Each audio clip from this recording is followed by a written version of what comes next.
హైదరాబాద్లో బీజేపీ కిసాన్ మోర్చా ఆధ్వర్యంలో రాష్ట్ర వ్యవసాయ కమిషన్కు మెమొరాండం అందజేశారు. రైతులకు 2 లక్షల రుణమాఫీ, నిజామాబాద్ జిల్లాలో నకిలీ విత్తనాలు అరికట్టాలని, ఎకరాకు 15,000 రైతు భరోసా చెల్లించాలని డిమాండ్ చేశారు.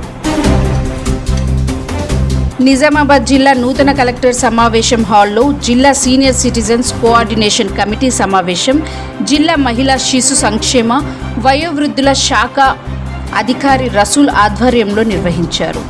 ముఖ్య అతిథిగా స్థానిక సంస్థల అడిషనల్ కలెక్టర్, నిజామాబాద్ జిల్లా deputy police commissioner Basavareddy, RDO Rajender, DMHO జిల్లా వైద్య శాఖ అధికారి రాజశ్రీలు పాల్గొని పలు అంశాలపై మాట్లాడారు.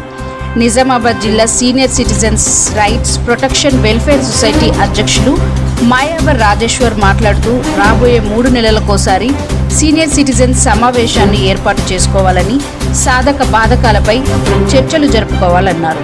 సీనియర్ సిటిజన్స్ ఫోరం అధ్యక్షులు Bhumanna, YSR Noori Bhikshapathi Mudiraj, senior citizen protection rights welfare society కార్యవర్గ సభ్యులు తదితరులు పాల్గొన్నారు. జిల్లా స్థాయి కమిటీ సమావేశానికి అధ్యక్షత వహిస్తున్నటువంటి సీనియర్ సిటిజన్స్ మహిళా శిశు సంక్షేమ శాఖ అధికారి అయినటువంటి గౌరవనీయులు రసూల్ మేడం గారికి, ముఖ్య అతిథిగా విచ్చేసినటువంటి అడిషనల్ కలెక్టర్